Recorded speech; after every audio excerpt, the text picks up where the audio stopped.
The notification popped up on my phone at exactly 9:47 p.m. while I was reviewing code in my cramped studio apartment. My sister Victoria had posted another Instagram story from her promotion party at the Meridian Hotel's rooftop bar. The caption read, "Family success without the loser. Party popper finally made senior marketing director at 28. Mom, dad and my amazing husband celebrating the right way. Hashtag success, hashtag family, hashtag no dead weight." I could see our parents in the background, raising champagne flutes with Victoria's husband Derek. The whole scene looked like something from a lifestyle magazine: designer dresses, expensive suits, city lights twinkling behind them. Everyone looked radiant, successful, complete. And I wasn't there. This wasn't unusual. For the past 3 years since I'd dropped out of law school to start what my family called playing with computers, I'd been systematically excluded from family celebrations. Not formally disinvited, just forgotten. Plans made around me, reservations for everyone but me, group chats I mysteriously wasn't added to. The loser had become Victoria's favorite nickname for me, and it had stuck with the whole family.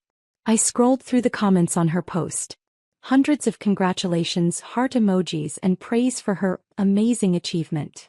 Victoria had indeed worked hard to climb the corporate ladder at Morrison & Associates, one of the city's most prestigious marketing firms. Her promotion to senior marketing director was genuinely impressive. I typed a simple comment, "Proud of you, party popper," and went back to my code. 20 minutes later, my phone buzzed with a text from my cousin Sarah. "Saw Victoria's post. That was harsh even for her. You okay?" Sarah was the only family member who still talked to me regularly. She'd been asking about my computer thing for months, genuinely curious about what I was building while everyone else dismissed it as a phase. "I'm fine," I texted back. "She earned the promotion. She deserves to celebrate. But calling you the loser publicly? In front of 2,400 people?" I looked at the post again. 2,400 likes and climbing. Victoria's social media presence had exploded over the past year as her career took off. She'd become the family's poster child for success, while I represented everything they feared: wasted potential, poor life choices, financial instability. My phone buzzed again. This time it was Victoria herself texting me directly. "Saw your comment," she wrote. "Appreciate you being mature about tonight. We really couldn't fit another person at the table anyway. You understand." I stared at the message. Even in her moment of triumph, she couldn't resist twisting the knife. "Of course," I replied. "Congratulations again." I set my phone aside and returned to my laptop. The code I was working on represented 3 years of 18-hour days, countless failed experiments, and more rejection letters than I cared to count. While Victoria was climbing the corporate ladder, I was building something entirely different: a revolutionary data analytics platform that could process customer behavior patterns in ways no existing software could match. My studio apartment was a testament to those 3 years of sacrifice. Ramen noodles, discount furniture, and a mattress on the floor. Every penny I could scrape together went into server costs, software licenses, and the occasional consultant fee when I hit technical roadblocks I couldn't solve alone.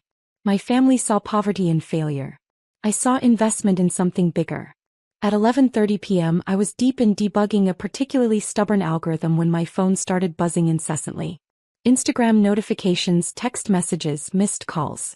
I ignored them, focused on the code that was finally starting to work the way I'd envisioned. Then Sarah called. "Why, she said breathlessly when I answered. "Check your phone. Check Instagram. Check everything." "I'm working," I said, still typing. "Can this wait?" "No, it absolutely cannot wait. Victoria's promotion party just turned into something very different." That got my attention. I minimized my coding window and opened Instagram. Victoria's story from earlier had been updated with new posts, but the tone had shifted dramatically. Instead of celebration, there was confusion, shock, and what looked like panic. The latest post was a video of Victoria staring at her phone, her face pale despite the professional makeup. Derek was leaning over her shoulder, both of them looking stunned. In the background, I could hear my parents asking what was wrong. "Sarah," I said slowly, "what am I looking at?" "Forbes dropped their 30 under 30 list an hour ago," Sarah said. "Tech category. You might want to check it out." I opened a new browser tab and navigated to Forbes.com. The headline dominated the homepage. Forbes 30 Under 30, Technology, the Young Innovators Reshaping Industries. I scrolled through the list, reading about young entrepreneurs and tech prodigies who were changing the world.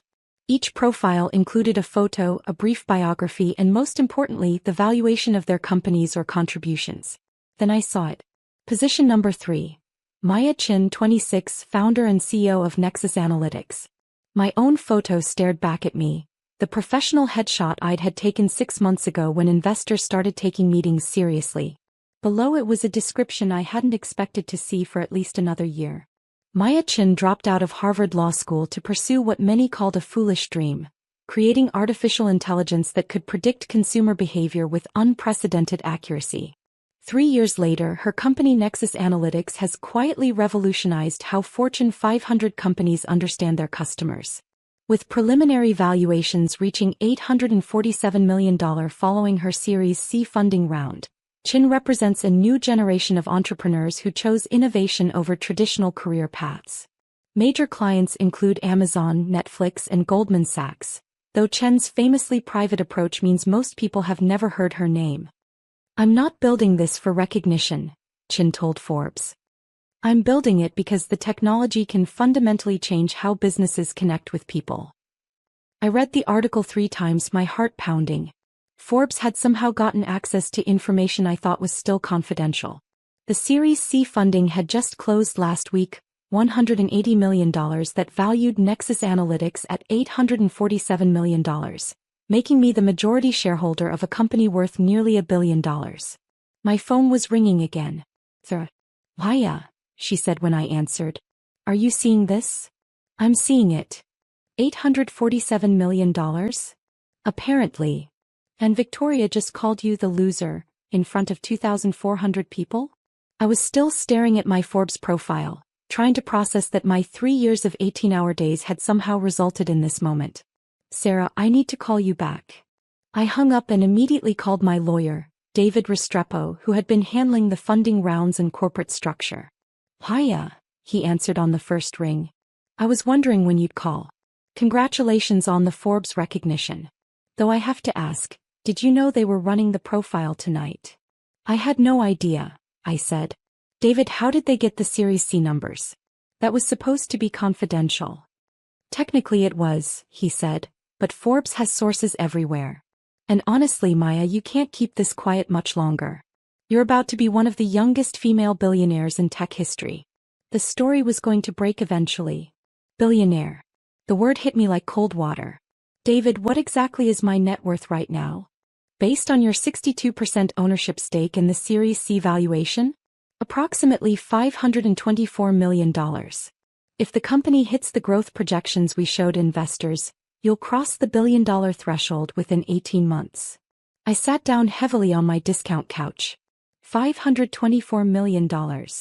"Congratulations," David said warmly. "You've built something extraordinary. Your AI platform is already changing how 36 Fortune 500 companies operate. This recognition is well-deserved." After ending the call, I sat in my studio apartment, surrounded by the evidence of 3 years of sacrifice, holding a phone that contained notifications about an achievement I'd never dared imagine. My Instagram was exploding. The Forbes article had gone viral, and people were connecting my name to Victoria's loser post from earlier. Screenshots were being shared across platforms, creating a narrative I hadn't asked for but couldn't control. At 12:47 a.m. Victoria called me. "Maya," she said, her voice shaky. "I need to talk to you." "It's pretty late, Victoria. Please. I'm still at the hotel. Can you come down? Just for a few minutes." I looked around my studio apartment, my ramen noodle dinner dishes in the sink, my mattress on the floor, my 3-year-old laptop that had built a nearly $1 billion company. Then I looked at the Forbes article still open on my screen. "I'll be there in 20 minutes. The Meridian Hotel's rooftop bar was nearly empty when I arrived.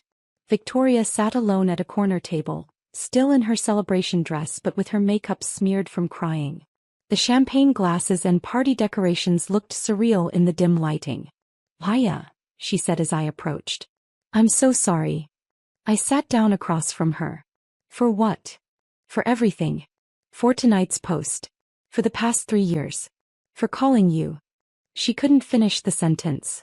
The loser. I supplied gently. She nodded, fresh tears starting. I had no idea what you were building. None of us did. I tried to tell you, I said. Remember 2 years ago at Christmas when I tried to explain the AI platform? Dad said I was playing with toys and Mom suggested I go back to law school before it was too late. Victoria winced. We thought we were helping. I know. Maya, the Forbes article, it says your company is worth nearly $1 billion. That's what the investors think it's worth, yes. And you own most of it?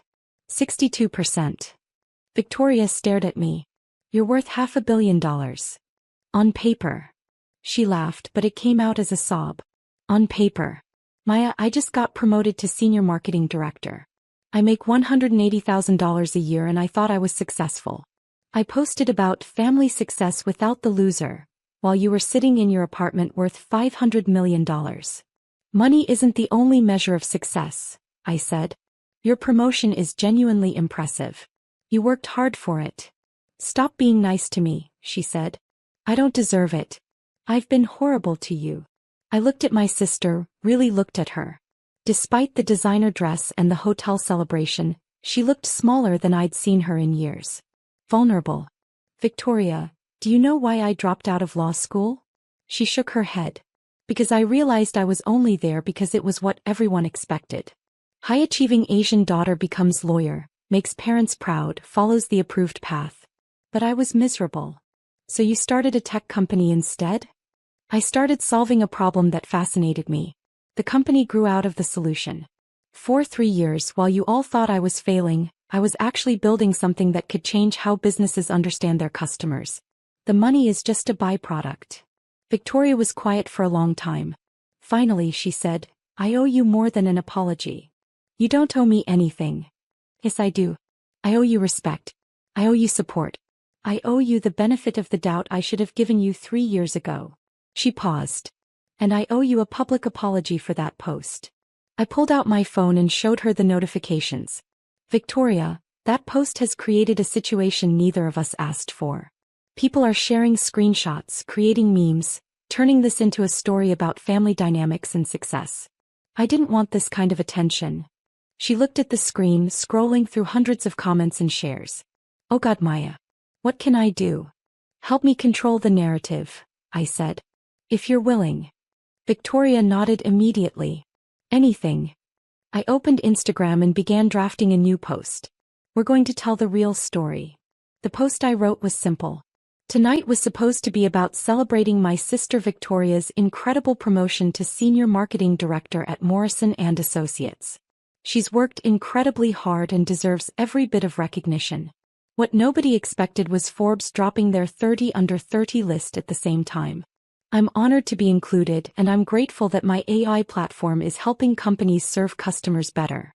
But the most important thing is this. Victoria and I are both following paths that matter to us. Success isn't a competition, especially not between sisters. Proud of you, V. Let's celebrate together next time. Red heart, hashtag sister support, hashtag different paths, same goals, hashtag proud of each other. Victoria read it twice, tears streaming down her face. Maya, you don't have to do this. Yes, I do. Because it's true. She posted a response within minutes. My sister is not only brilliant and successful, she's a better person than I deserve.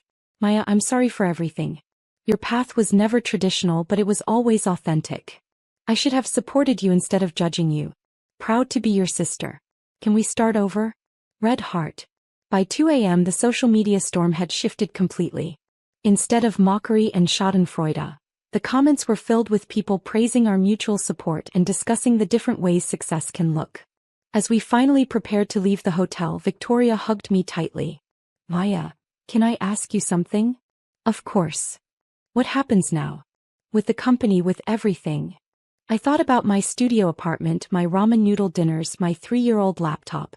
Then I thought about the Series D funding round David had mentioned, the international expansion plans, the possibility of going public within 2 years. How I keep building, I said. The recognition is nice, but the work is what matters. I want to help businesses understand their customers better, create more personalized experiences, Make commerce more human. And personally? I smiled. I think I'll finally buy a real bed.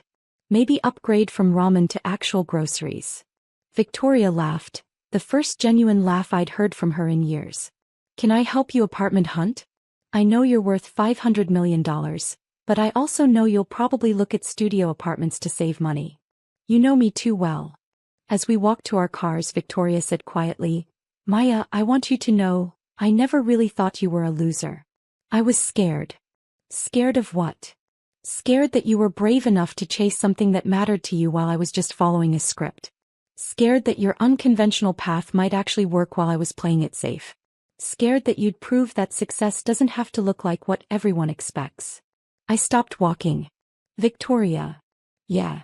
You're not playing it safe. You're building a career in an industry you love, working with brands and campaigns that reach millions of people. That takes courage too. She smiled through her tears. Different kinds of courage. Exactly. 6 months later, Victoria and I had lunch every Tuesday. She'd moved to a smaller marketing firm where she had more creative control, taking a pay cut but finding work that energized her. I'd moved to a 2-bedroom apartment, still modest by tech CEO standards, but with an actual bed and a kitchen suitable for cooking real food. Nexus Analytics had grown to 847 employees across 4 countries. The Series D funding had closed at a $2.3 billion valuation, officially making me the youngest female billionaire in artificial intelligence. But more importantly, our platform was helping small businesses compete with major corporations by understanding their customers better. The Forbes recognition had changed everything and nothing. The work remained the same, solving problems that mattered, building technology that served people, growing a company based on authentic value rather than hype. And Victoria had become my closest advisor on something I'd never expected to need help with: how to handle success publicly while staying true to the values that had built that success in the first place. The thing about being called the loser, I told her during one of our Tuesday lunches, is that it taught me the difference between external validation and internal purpose. Meaning I didn't build Nexus Analytics to prove anyone wrong. I built it because the technology fascinated me and the problem needed solving. The recognition is nice, but it's not why I get up in the morning. Victoria nodded thoughtfully. I think I'm finally learning that lesson too. What do you mean? I spent so much energy trying to look successful that I forgot to focus on doing work that actually fulfilled me. The promotion was real, but it was also performance. Now I'm trying to focus more on the work and less on how the work appears to others. I raised my coffee cup. To different paths, same goals? She clinked her cup against mine. To different paths, same goals. And to sisters who figure out how to support each other, eventually. As we finished lunch and prepared to return to our respective offices, her marketing agency, my AI company, I reflected on how much had changed since that night at the Meridian Hotel.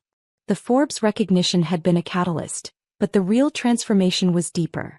2 sisters learning that success doesn't require diminishing someone else's journey. My phone buzzed with a notification from our family group chat. Mom had shared an article about Nexus Analytics being named to Incorporated Magazine's Companies to Watch list with a proud caption, "Both our daughters are changing the world in their own ways." Victoria saw the notification and grinned. Look at that. No mention of anyone being the loser. Character development, I said. For all of us.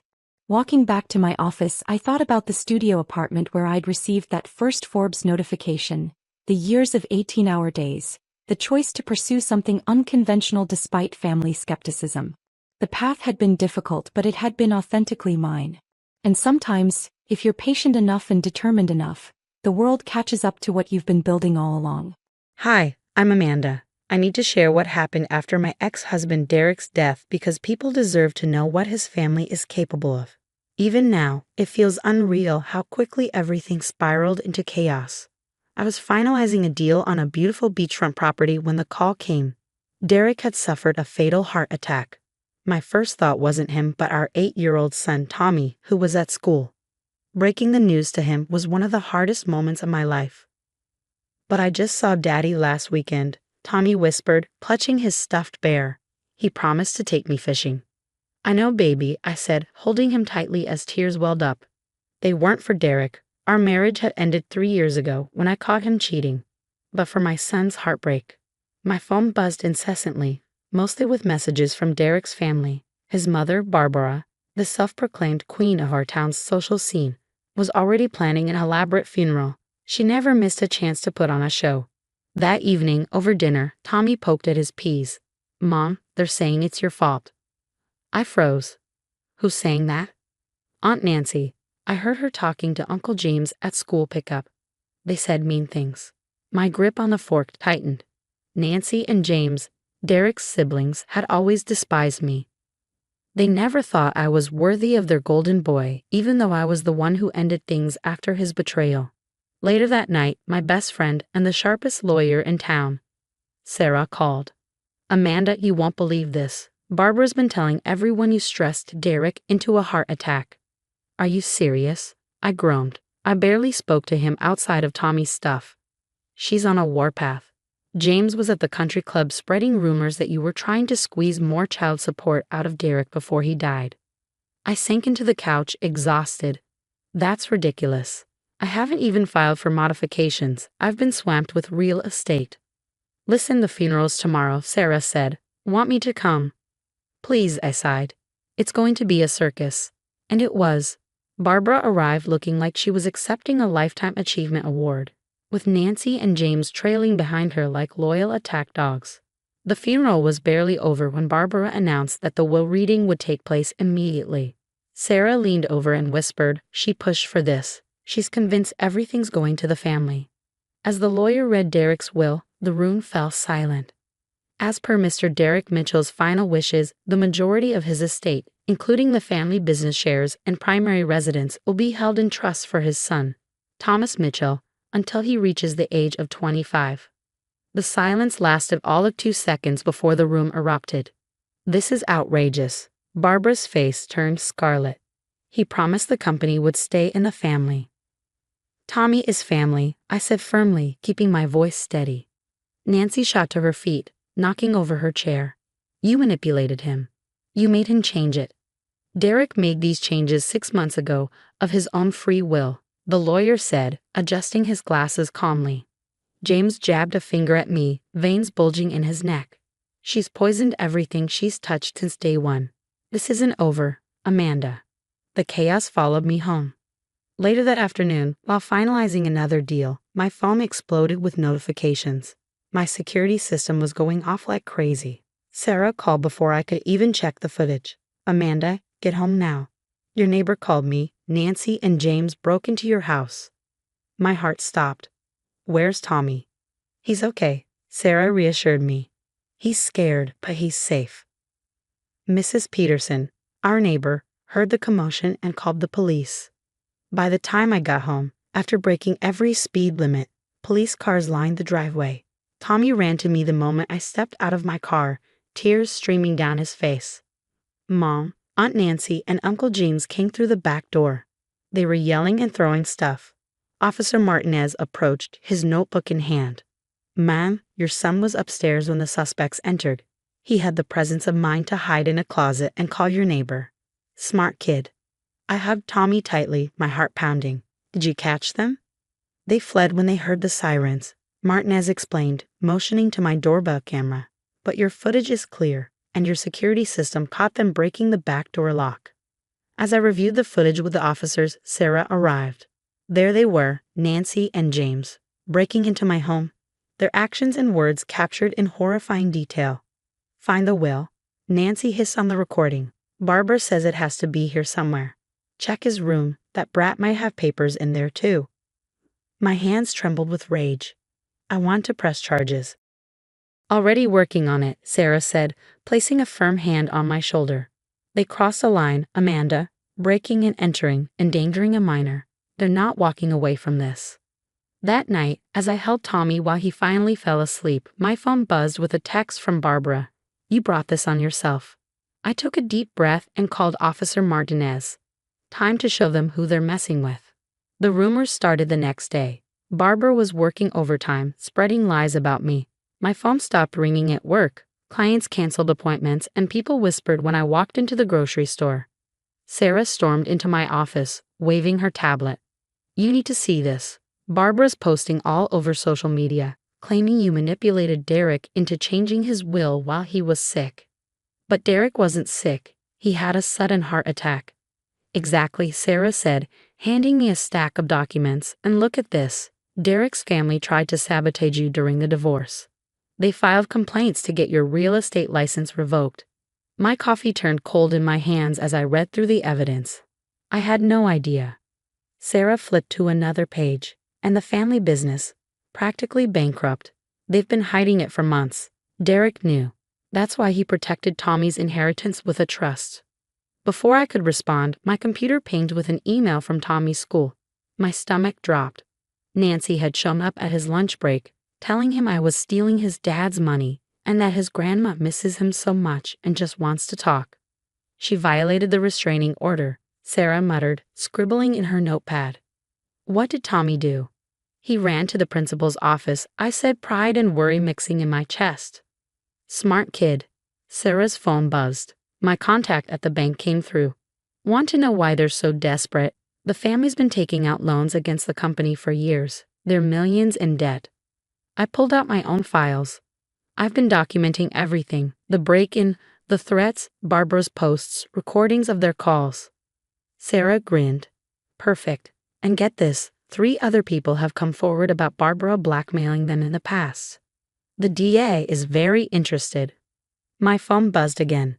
Tommy misses his real family. Stop poisoning him against us. Sarah smirked. They're getting sloppy. The more they harass you, the stronger our case gets. Hours later, we had a mountain of evidence, financial records, harassment documentation, witness statements. But Sarah warned, they're going to crash hard, Amanda. People like this always do. We just need to protect Tommy from the fallout. She gestured to my phone. Did you see today's post?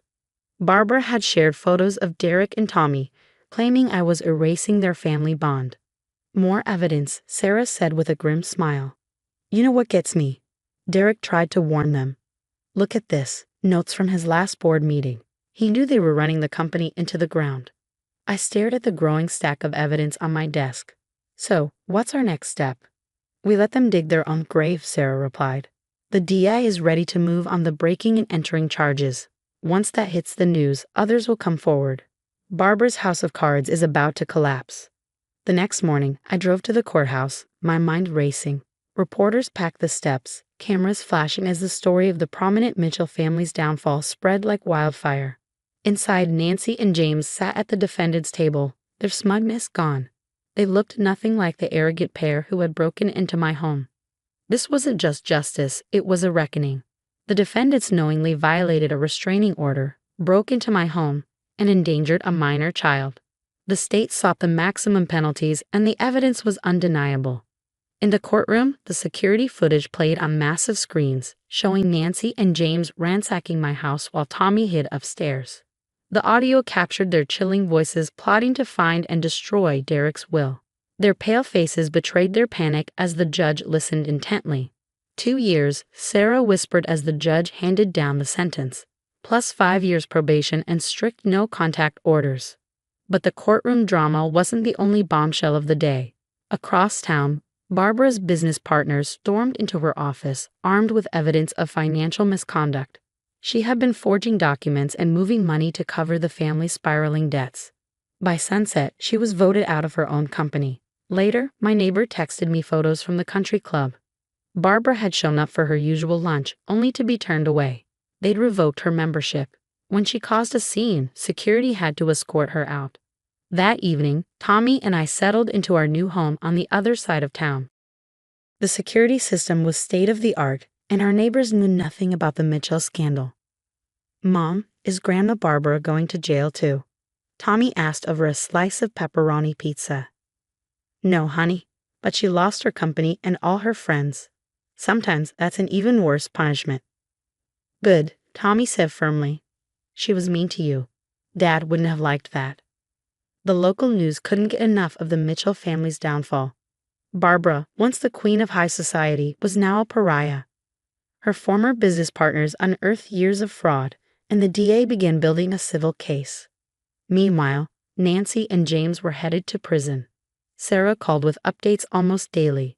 You'll love this. Remember those people Barbara blackmailed? They're all filing lawsuits. She'll be in court until she's 90.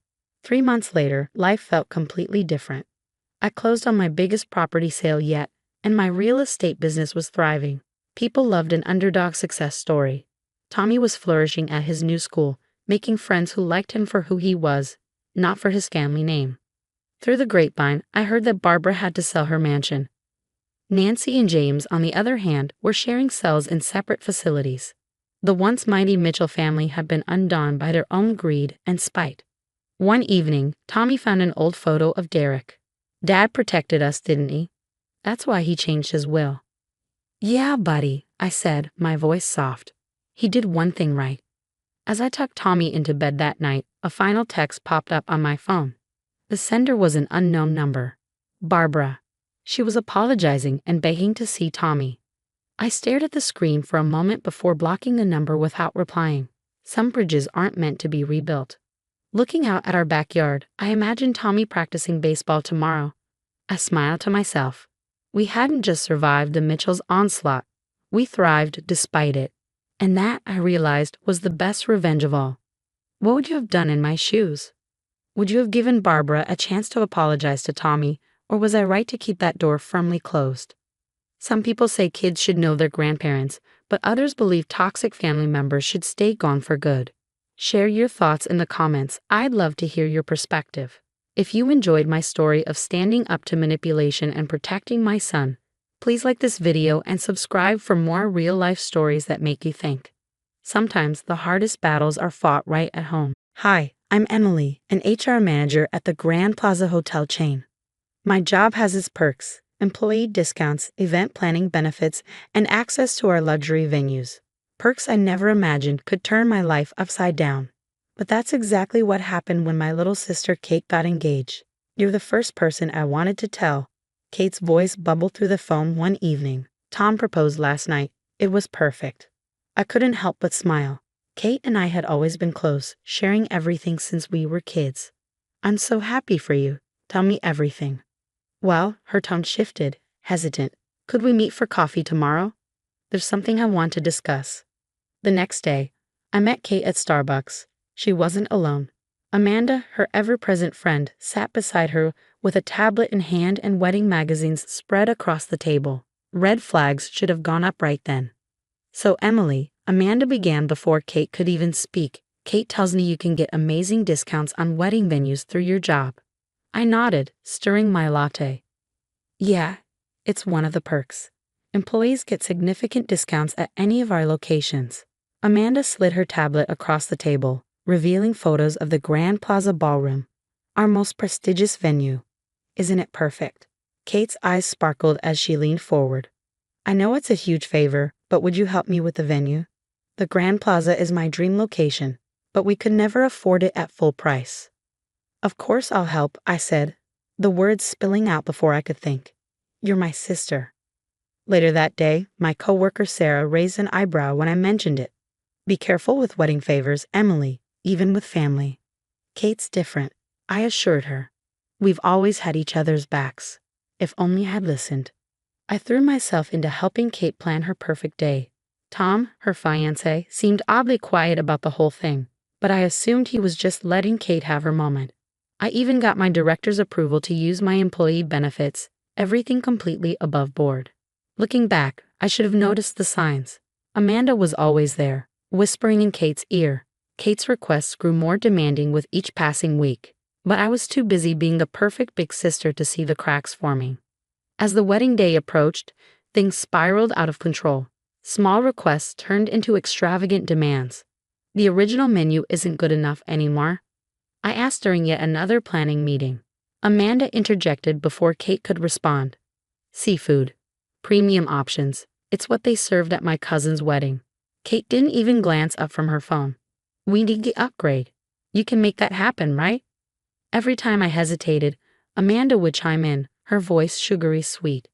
"Come on, Emily. It's your sister's special day. Don't you want it to be perfect?" One evening during a venue walkthrough, Tom pulled me aside. "Emily, there's something you need to know about." "There you are."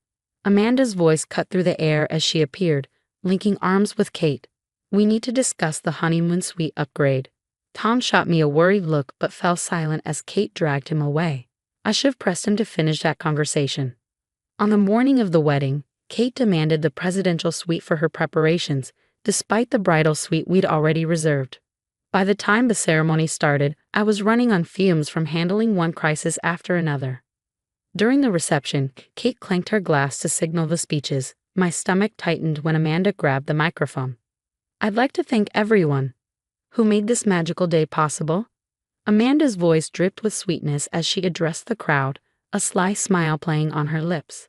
Especially Emily, who so generously used her employee benefits.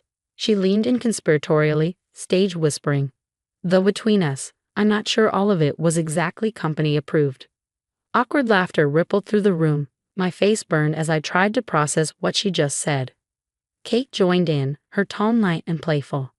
"Well, what are big sisters for, right? Though maybe next time, Emily, check what's actually covered before making promises." My phone buzzed, cutting through the humiliation. An urgent email from HR flashed on the screen. Subject: Immediate investigation. Benefit fraud allegations. Stumbling to the bathroom, I felt the walls closing in. I was hyperventilating when Sarah found me. "Emily," she said, her voice low. "Corporate received a formal complaint about fraudulent use of employee benefits. They've suspended your access while they investigate." Whoa, the realization hit like a punch to the gut. "Kate, she filed it, didn't she?" Sarah's grim expression was all the confirmation I needed. The complaint came in last week, from both Kate and Amanda. I stumbled back into the ballroom, barely able to breathe. Across the room, Kate and Amanda stood by the cake, giggling and taking selfies, oblivious to the wreckage they'd left behind. Kate beamed when she saw me, her smile as radiant as ever. "Oh, by the way," she chirped, "Amanda's uncle is a director at Grand Plaza's corporate office. He was very interested in hearing about our little benefit arrangement." The room spun as the pieces clicked into place. This wasn't an accident. This had been their plan all along, to use me, twist the narrative, and leave me to bear the consequences. My sister, the person I'd moved mountains to help, had betrayed me. But as I watched them laugh, something inside me hardened. If they wanted to play games, fine. Game on. 3 days. That's how long I was suspended while corporate investigated. My hands trembled as I stared at my locked computer screen. Sarah popped her head into my office. "Remember those screenshots I told you to take of Kate's requests? Time to use them." I nodded, pulling out my phone and scrolling through months of texts and emails. "Here's one," I said, pointing to a message. "Kate specifically asked me to check with corporate about using my benefits, and here's their approval." "Got something better," Sarah said, placing a USB drive on my desk. "Security footage. It's from your venue meetings, including the one where Amanda practically dictated the complaint." Before I could respond, my phone buzzed. It was Tom.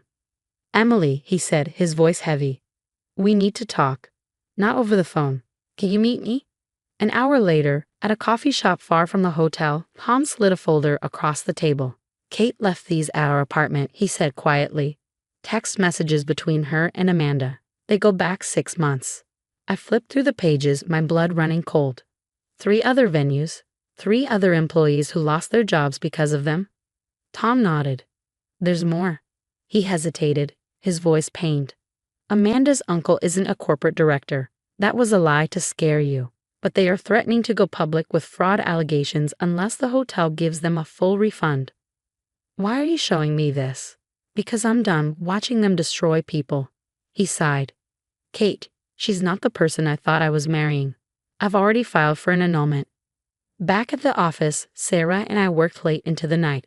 She pulled records of Amanda's past events at other hotels while I gathered statements from vendors who'd witnessed Kate and Amanda's manipulations. "Look at this," Sarah said, pointing to her screen. "Amanda's previous complaints all follow the same pattern. Find someone to help, claim they offered unauthorized discounts, then threaten to go public unless they get a refund. The difference is," I said, a grim smile forming, "they've never gone after someone who documented everything." By the time we were done, we had everything. Security footage showing Amanda coaching Kate on how to frame the complaint. Email threads proving corporate had approved all benefits. Witness statements from hotel staff. My phone buzzed. An email from Tom. Attached were audio recordings. Got it, I said, listening to a drunken Kate bragging about the scam at their honeymoon resort. Sarah grinned. Corporate's going to love this. The corporate boardroom fell silent as I finished my presentation. Every piece of evidence was laid out before them. Director Thompson leaned forward, his gaze sharp. Let me be clear, he said, his voice measured. Not only did you have proper authorization for every benefit, but this scheme was malicious and calculated. But you're saying Miss Amanda Chen has orchestrated similar schemes at other hotels? Director Thompson asked, his tone sharp with disbelief. Yes, sir, I replied, clicking to the final slide. These are statements from 3 other venues where Amanda and her associates filed nearly identical complaints. Each time, they targeted employees who assisted with events and demanded refunds under the threat of bad publicity. Sarah clicked to the next file, and Kate's slurred voice filled the room. It was so easy. Amanda's done this like 4 times. Emily's just the first family member stupid enough to fall for it. The executive panel exchanged knowing glances. Director Thompson straightened. Miss Russell, we owe you an apology. Not only are you cleared of all allegations, but we'd like to offer you a promotion. Your attention to detail is exactly what we need in our corporate events division. Later that afternoon, my office phone rang. It was the local police requesting statements about Amanda's fraudulent complaints. Apparently, the other hotels were pressing charges. Before I could process that, my cell buzzed with a text from Tom.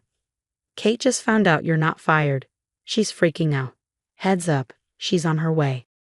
I was reading the official announcement of my promotion when Kate burst into my office, Amanda trailing behind. How dare you? Kate's face was red with fury. You've ruined everything. Do you know what this will do to my reputation? I stayed seated, calm. Your reputation? I asked. You mean your reputation for scamming people who tried to help you? Or your reputation for betraying your own sister? We can fix this, Amanda cut in, her tone smooth and practiced. Just tell corporate there was a misunderstanding. Like you fixed it at the Grand Marquis or the Plaza downtown. I leaned back, watching their faces pale. Those venues send their regards, by the way. They're very interested in speaking with you both. Emily, please. Kate's voice cracked, desperation seeping through. I was stupid. You're my sister.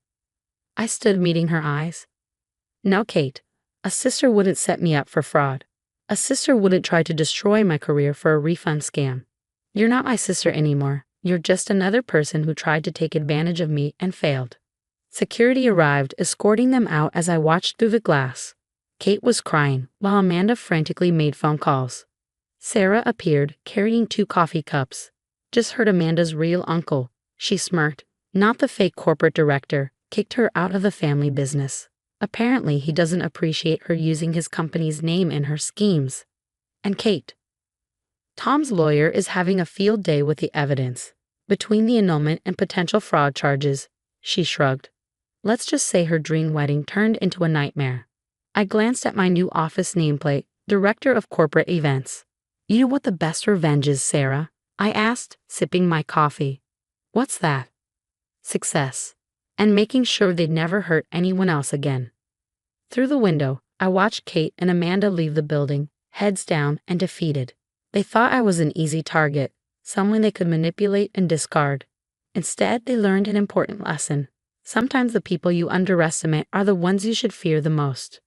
What would you do if you discovered your closest sibling had been plotting against you for months? Was Emily right to cut ties completely, or should family always get a second chance? Share your thoughts in the comments below. Hi, I'm Olivia. You know how birthdays are supposed to be special? Well, mine turned into a nightmare that changed everything. I had just turned 28, and all I wanted was a simple dinner with my family to share some amazing news. Spoiler alert, my mother had other plans. Really, Olivia? Marketing executive? That's going to take so much of your time, Mom said, her lips curling into that all-too-familiar frown of disapproval. She pushed her plate away, already ruining the mood at Lorenzo's, my favorite Italian restaurant. Diana, let her finish, Dad said, adjusting his glasses nervously. Ever the peacekeeper, he meant well but never really stood up to her, not when it mattered. I'm really proud of you, sis, my younger brother Tommy said, flashing me a small smile. But I could see the tension in his eyes. He'd been stuck in the same sales job for 2 years, and Mom never let him forget it. "Thanks, Tommy," I said, squeezing his hand under the table. Despite Mom's best efforts to pit us against each other, we'd stayed close. "But what about your brother?" Mom's voice grew louder, drawing the attention of nearby tables. "He needs connections. You could have at least recommended him for something at your company." My best friend Emma, who I'd invited for moral support, chimed in. "Mrs. Peterson, Olivia worked really hard for this promotion. Maybe we could." "Stay out of family matters," Mom snapped, cutting Emma off. I tried to salvage the evening by opening my presents. Emma handed me a small box containing a beautiful silver necklace. "To new beginnings," the card read. But before I could fully appreciate it, Mom snatched it from my hands. "You don't deserve this," she hissed, her voice dripping with contempt. "Not when your brother is struggling." Without warning, she dropped the necklace into her water glass. "Mom," Tommy protested, but she wasn't done. One by one, she grabbed my other gifts. Dad's concert tickets, torn in half. Tommy's thoughtful gift, a vintage camera I'd been eyeing for months, smashed on the floor. I sat frozen, tears threatening to spill as she destroyed everything in front of me. "Diana, stop this." Dad finally raised his voice, but it was too late. I stood, my cheeks damp with tears. "You've always hated my success," I said, my voice trembling. "Every single time something good happens to me, you ruin it." The slap came out of nowhere. The restaurant fell silent. My cheek burned, but it was the satisfaction in her eyes that stung the most. "Now you're just being dramatic," she said, as if she hadn't just humiliated me in public. Emma was already on her feet, her phone recording everything. Tommy looked horrified. Dad sat there, mouth open, useless as always. I grabbed my purse, my hands shaking. "Congratulations, Mom," I said, my voice steady despite the tears. "You just lost a daughter." "Olivia, wait." Dad called after me, but I was done waiting. Done hoping she'd change. Done letting her hurt me. Emma followed me out, her arm around my shoulders. "You're staying with me tonight. No arguments." Her apartment became my sanctuary that night. While she made hot chocolate, I sat on her couch, scrolling through old emails, trying to make sense of everything. That's when I noticed something odd. "Emma, come look at this," I said, turning my laptop toward her. "Remember that marketing internship I applied for in college? The one I got rejected from?" She leaned over my shoulder, reading. "Wait, this acceptance email is dated before the rejection letter you showed me." My stomach sank. Back then, Mom had access to my email. She helped set it up. My hands shook. She must have deleted the acceptance and forwarded me a fake rejection. My phone buzzed. "Olivia, I need to tell you something." Tommy's voice sounded strained. She's been telling me for years that you said things about me. That you thought I was stupid, that you laughed at me behind my back." "Tommy, I would never." "I know that now," he said, his voice cracking. I found her phone. "There are texts to Dad about keeping us apart, about making sure I stayed humble while you didn't get too big for your boots." Before I could respond, another voice spoke in the background. "Is that Olivia? Let me talk to her. Mark." I recognized my colleague's voice instantly. "What are you doing there?" "Your brother came to the office looking for you. Olivia, your mother called HR 3 times today trying to get you fired. Claimed you were unstable, dangerous. Good thing I was there to intercept." I felt sick. Emma, sitting beside me, squeezed my shoulder as I put the phone on speaker. "She what?" My voice was shaking. "Don't worry," Mark continued. "I've documented everything. HR's on your side, but you might want to consider legal action." Then came Dad's text. "Princess, your mother's upset. She wants you to apologize." I showed Emma the message, laughing bitterly. He's still enabling her. "Actually," Tommy's voice wavered. "There's more. Remember your college fund? The one that mysteriously ran dry senior year?" My stomach dropped. "No. I found bank statements," Tommy said quietly. "Mom transferred it all to my account. She said it was early inheritance because you didn't deserve it." Emma grabbed my phone before I could throw it. "That's theft, Olivia. We're talking serious money." "Tommy sent me everything," I said, my voice sounding strange even to myself. "Every text, every email, every document." "Already downloading them," Tommy replied. "Mark's helping me make copies." As I processed the betrayal, a plan began to form. Hey, Mark, I said. Remember that family charity gala you mentioned? The one your grandmother is hosting next week. Exactly, Mark said, catching on. I met Emma's eyes. She nodded, already pulling out her notebook. Let's do this right, she said. No more hiding. No more enabling. The gala was the perfect stage. Grandmother Helen's mansion was already buzzing with family and acquaintances when I arrived with Emma and Mark. Tommy had texted earlier, "Mom's here," holding court as usual. Mark tapped his phone discreetly. Testing, testing. The mix are live in the dining room and parlor. You're sure this will work? Trust me, I said, fidgeting with my necklace, a replacement for the one Mom had destroyed, courtesy of Emma. Everything's recording to multiple devices, Mark assured me. No way she can delete this. Grandmother Helen spotted us first. Olivia, darling. She hugged me tightly, whispering, Tommy told me everything. I'm so sorry I didn't see it sooner. Mom's voice cut through the room. Oh, look who finally decided to grace us with her presence. And she brought an audience too. Diana, Dad said, stepping forward, his expression unusually stern. We agreed. No scenes tonight. Scenes? Mom let out a sharp laugh. I'm not the one who stormed out of a family dinner like a teenager. Or should we talk about why she left? She left because you slapped her, Tommy said, stepping beside me. Or are we pretending that didn't happen? The room fell silent. Mom's smile faltered but quickly returned, wider and faker than ever. Tommy, sweetie, you know your sister has always been dramatic. Always competing with you, always trying to overshadow your achievements. My achievements? Tommy's voice rose. Like the job offers you hid from me? The training programs you said I wasn't good enough for. He glared at her. You sabotaged me. I was protecting you. Mom snapped. By lying about Olivia? Tommy shot back. By stealing her college fund. Mom's mask finally slipped. Everything I did was for you, both of you. No, I said, stepping forward. Everything you did was for yourself. Your control, your ego, your sick need to keep us down. How dare you? She lunged forward, hand raised, but Dad caught her wrist. Not again, Diana, he said firmly. For the first time, he stood between her and us. But the real shock came from behind me. Get out of my house. Grandmother Helen's voice was ice cold. Mother, you can't be serious, Mom stammered. Oh, I am, Helen said. And tomorrow, the Children's Charity Board will receive some very interesting recordings, along with proof of what you did to Olivia's college fund. Mom's face went white. You wouldn't dare. Try me, I said, pulling out my phone. I've got years of evidence. Every lie, every manipulation, every crime. Want to hear some greatest hits? The whole family's here, the perfect audience. You ungrateful little. She grabbed a glass of wine, flinging it toward me. Phones recorded as Dad pulled her back, and she screamed threats and accusations. Her mask didn't just slip, it shattered completely. The weeks after the gala were a whirlwind of consequences. Mom's carefully constructed world crumbled piece by piece. Tommy handed me a coffee as we sat in my new apartment. She's out, he said. Turns out embezzling from your daughter's college fund doesn't look great on a children's charity resume.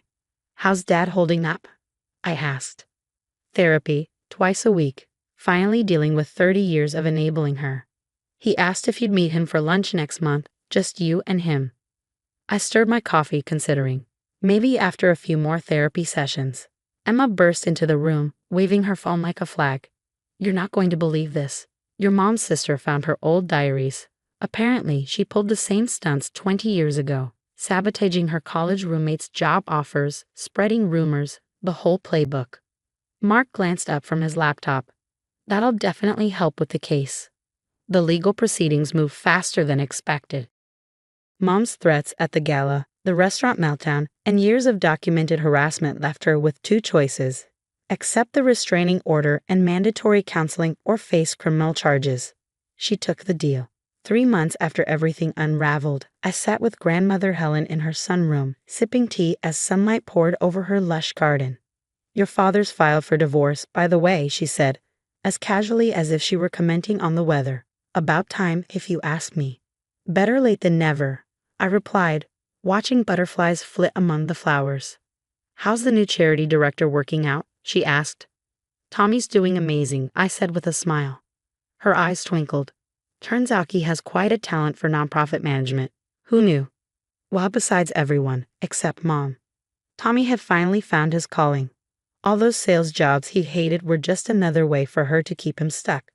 Now, running the charity's outreach programs, he was thriving. Dad was changing too. Last week, he actually apologized, really apologized. Not the usual peacekeeping platitudes, but a heartfelt admission of his mistakes. We were taking it slow, rebuilding our relationship on honest ground. Later that evening, Emma dropped by with a bottle of wine. "Congratulations, Senior Executive Director of Marketing," she said, grinning as she handed it over. "Not bad for someone whose mother said would never amount to anything," I joked. Mark appeared a moment later, holding a cake. "Happy birthday, Olivia." For a second, I froze. After last year's disaster, I'd almost forgotten birthdays could be good. But as the apartment filled with laughter and love, Emma, Mark, Tommy, Dad, Grandmother Helen, and even a few cousins who'd cut ties with Mom after the gala, I realized how far I'd come. "Make a wish," Tommy urged as I faced the candles. I looked around at my real family, the one I'd chosen and the ones who'd chosen me back. "I don't need to," I said, smiling. "I've got everything I want right here." Mom's last message came through her lawyer. She was moving across the country and wanted to reconcile. I deleted it without responding. Some bridges are meant to stay burned. "You okay?" Emma asked, noticing my expression. I nodded, smiling softly. "Yeah, I'm free." The best revenge wasn't exposing her, or even the legal consequences and social fallout. It was this, being happy, successful, and surrounded by love. Everything she tried to prevent. Living well truly is the best revenge. What about you? If you discovered a parent had been sabotaging your life for years, how would you handle it? Would you expose them publicly like Olivia, or keep it private? Have you ever had to choose between family loyalty and your own well-being? Share your thoughts in the comments. I'd love to hear your perspective. Every family has its secrets, but where do you draw the line between forgiveness and self-preservation? If Olivia's story resonated with you, don't forget to hit that like button.